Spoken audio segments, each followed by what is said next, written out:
Meanwhile, so hello guys, কেমন আছো তোমরা সকলে? আই হোপ তোমরা ভালো আছো। সো গাইস, আজকে অনেক দিন পর আবার তোমাদের জন্য একটা নিউ ব্লগ নিয়ে এসেছি, আর এটা হচ্ছে আবার তীর্থক্ষেত্র নিয়ে।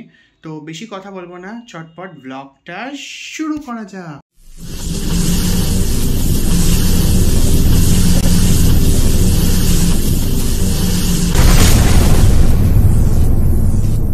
সো গাইস, তোমরা ভাবছো যে কালীঘাট কতটা দূর এবং কত খরচা পড়তে পারে, এবং তাছাড়া তোমরা কিভাবে কালীঘাট মন্দির পর্যন্ত আসবে।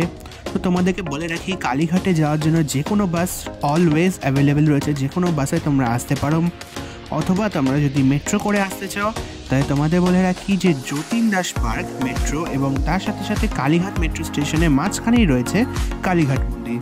তো তোমরা যদি যতীন দাস পার্কেও নামো বা কালীঘাট মেট্রোতেও নামো, সেখান থেকে প্রায় 5-10 মিনিট মতো রাস্তা, তোমরা আরামসে পায়ে হেঁটেই পৌঁছে দিতে পারবে।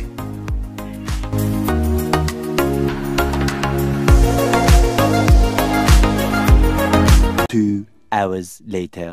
সো গাইস, ফাইনালি আমরা চলে এসেছি কালীঘাট। দেখতেই পাচ্ছ কতটা সুন্দর লাগছে জায়গাটা। তবে তোমরা দেখতে পাচ্ছ এখানে কি একটা ব্রিজ টাইপ তৈরি করেছে। তো তোমাদের সবাইকে বলে রাখি যে এইটা একটা স্কাই ওয়াক, যেমনটা তোমরা দক্ষিণেশ্বর গেছো, তোমরা অবশ্যই দক্ষিণেশ্বর গেছো, ওখানেও রানী রাসমণি স্কাই ওয়াক রয়েছে, ঠিক তেমনি এখানেও কালীঘাট স্কাই ওয়াক তৈরি হচ্ছে। ঠিক আর কদিনের মধ্যে স্কাই ওয়াকটা খুলে যাবে জনসাধারণের জন্য। তারপর থেকে নিচে দিয়ে তোমাদেরকে যেতে হবে না। তবে তোমরা যেহেতু নিচ দিয়ে যাচ্ছ, তো একটু সাবধান অবলম্বন করে যেও। তার কারণ হচ্ছে নিচে অনেক কাজ চলছে, তো তার জন্য একটু সাবধানতা দরকার।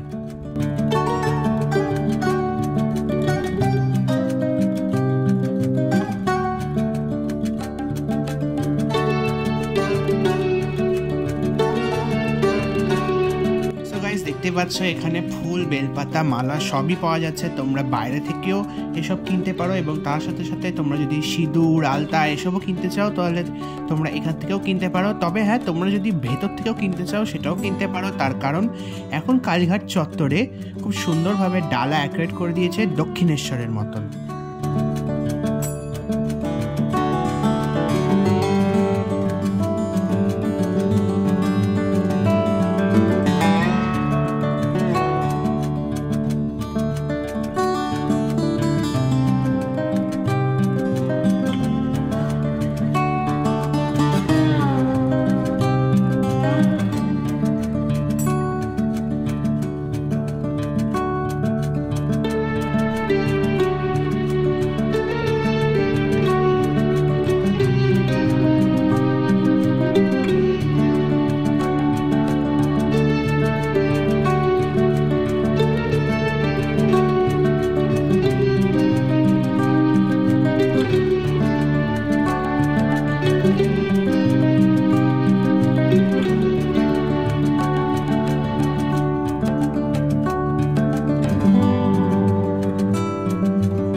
A few hours later.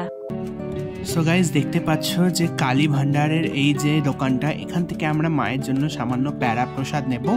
এবং তার সাথে সাথে তোমাদেরকে এটাও বলে রাখি যে আমরাও এখানে জানলাম যে এই সব দোকান থেকেই তোমরা জানতে পারবে যে মায়ের অন্নভোগ যেটা মন্দিরে মাকে দেওয়া হয়, সেটা এখানে নিয়ে আসা হয়, দিয়ে এখান থেকে ভক্তরা মন চায় দাম দিয়ে সেটা কিনতে পারে। তো তোমরা যদি আসো, তোমরা এই সব দোকানে গিয়ে কন্ট্যাক্ট করতে পারো। দেখতে পাচ্ছ এটা হচ্ছে কালীঘাট কালী মায়ের মন্দির, এবং দেখতে পাচ্ছ চারিদিকটা কত সুন্দর লাগছে। আর হ্যাঁ গাইস, তোমাদের একটা কথা বলে রাখি, সেটা হচ্ছে এই কালীঘাট কালী মায়ের মন্দিরের চূড়ায় যে 3টা কলস দেখতে পাচ্ছ, এই 3টা কলস কিন্তু 7 কেজি সোনা দিয়ে বাঁধানো। আর দেখতেই পাচ্ছ কতটা সুন্দর লাগছে জায়গাটা, এবং তার সাথে সাথে এখানকার অনেক কিছু আবহাওয়া বদলে গেছে। দেখতেই পাচ্ছ কত সুন্দর করে কালীঘাট চত্বর সেজে উঠেছে।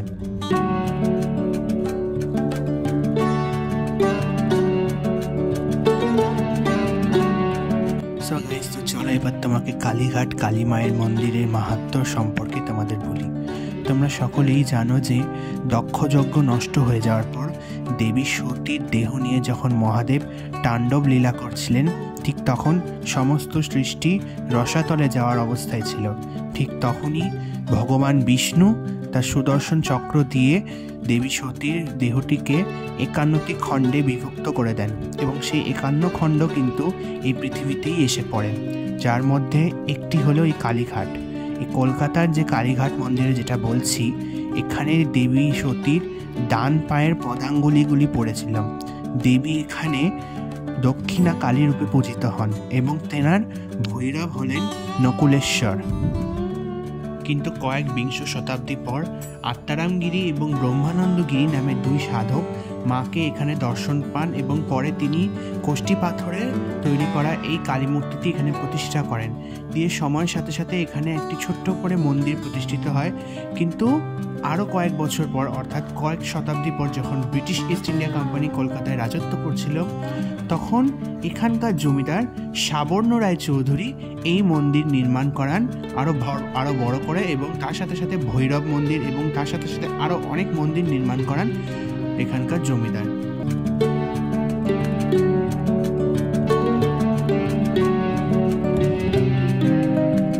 সো গাইস, তোমাদের একটা কথা বলে রাখি যে এখানে অনেকগুলো গেট আছে, প্রায় ধরে নাও 1 2 3 4 5 6 6টা মতো গেট আছে। তো এর মধ্যে তুমি যে কোনো গেট দিয়ে ঢোকো না কেন, তোমরা যে কোনো লাইন দিয়ে ঢোকো না কেন, তোমরা মাকে দেখতে পাবে। আর হ্যাঁ, তোমাদের একটা কথা, সবথেকে বড় কথা তোমাদের বলে রাখি, সেটা হচ্ছে তোমাদের এখানে যে সবসময় পান্ডা নিয়ে যে পুজো দিতে হবে এমন কোনো কথা নেই। তোমরা এখানে নিজেরাও পুজো দিতে পারবে, নিজেরা গিয়ে মায়ের সামনে গিয়ে মায়ের ডালা টালা দিয়ে, ভেতরে পুরোহিত রয়েছে যে মেন পুরোহিত, সে তোমাকে পুজো দিয়ে দেবে। আর হ্যাঁ, এখানে আশেপাশের পুরোহিতদের পাল্লায় তোমরা পড়ো না, কারণ ওদের সঙ্গে যদি তোমরা পুজো দিতে যাও তাহলে অনেক টাকা দক্ষিণা লেগে যাবে।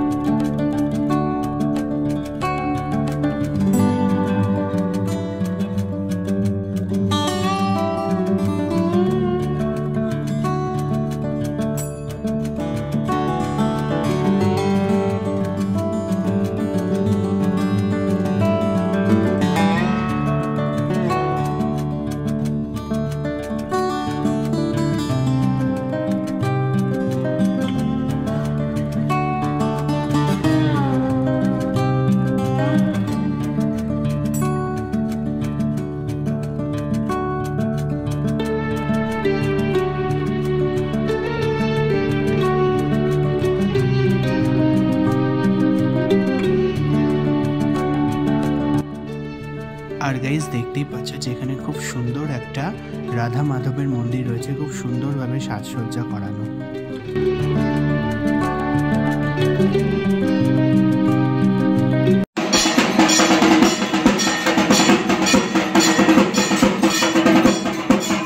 গাইজ, দেখতেই পাচ্ছ কত সুন্দর এখানে সন্ধ্যা আরতি চলছে, এখানে বাবা ভোলানাথের আরতি চলছে এবং মূল মন্দির যেখানে মায়ের মন্দির আছে সেখানেও এখন আরতি চলছে, সন্ধ্যা আরতি। তার জন্য মূল মন্দির এখন বন্ধ, তাই আমরা এখানে ওয়েট করছি। তোমরা যদি এখানে সন্ধ্যা আরতি দেখতে চাও তোমরা অবশ্যই আসতে পারো।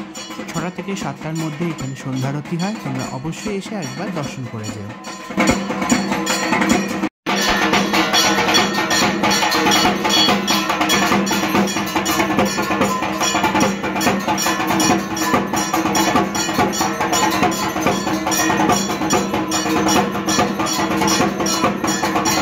One hour later.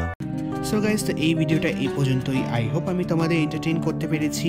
I hope আমি তোমাদেরকে কালীঘাটের সমস্ত ইনফরমেশন জানাতে পেরেছি যতটা আমি পেরেছি। প্লিজ তোমরা অবশ্যই এখানে একবার দর্শন করতে এসো।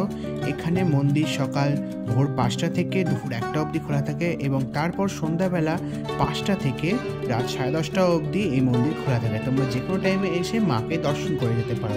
টিল নাও, গুড বাই, রাডা, সি ইউ, সায়োনারা।